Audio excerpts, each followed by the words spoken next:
ડભોઈની નાંદોદી ભાગોળ પાસે નર્મદા કેનાલમાં ગાય ખાબકી, સ્થાનિક યુવાનોએ 1 કલાકની જહેમત બાદ જીવ બચાવ્યો, તંત્રની ઘોર બેદરકારી આવી સામે રોષ। ડભોઈ શહેરની નાંદોદી ભાગોળ પાસેથી પસાર થતી નર્મદા મુખ્ય કેનાલમાં અવારનવાર પશુઓ અને વાહનો ખાબકવાની ઘટનાઓ સામે આવી રહી છે। આજે ફરી એકવાર એક ગાય અચાનક કેનાલમાં ઊંડા પાણીમાં ખાબકી હતી અને ઘટનાની જાણ આસપાસના સ્થાનિક યુવાનોને થતાં જ તેઓ તાત્કાલિક ઘટના સ્થળે દોડી આવ્યા હતા અને યુવાનોએ દોરડા અને સ્થાનિક સાધનોની મદદથી ભારે જહેમત ઉઠાવીને આશરે 1 કલાકના રેસ્ક્યુ ઓપરેશન બાદ ગાયને કેનાલમાંથી સહી સલામત બહાર કાઢી નવજીવન આપ્યું। એક જ સપ્તાહમાં કેનાલમાં બન્યો બીજો બનાવ।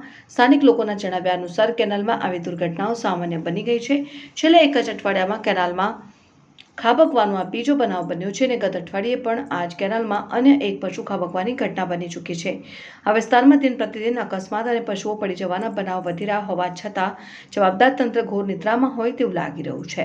100 ફૂટના અંતરે ઓફિસ હોવા છતાં અધિકારીઓ અજાણ। સૌથી આશ્ચર્યજનક બાબત એ છે કે ઘટના સ્થળથી માંડ 100 ફૂટના અંતરે જ નર્મદા નિગમની કચેરી આવેલી છે। કચેરી આટલી નજીક હોવા છતાં વેપારીઓને કેનાલની આ બિસ્માર હાલત કેમ દેખાતી નથી તેવો સવાલ સ્થાનિકોમાં ઉઠી રહ્યો છે। તૂટેલી રેલિંગ, મોટી જાનહાનિને આમંત્રણ।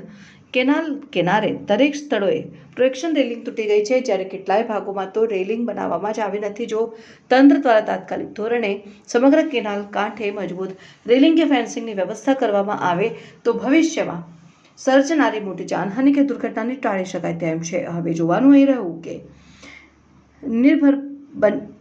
નિર્ભર બનેલું તંત્ર કોઈ મોટી દુર્ઘટનાની રાહ જોશે કે પછી તાત્કાલિક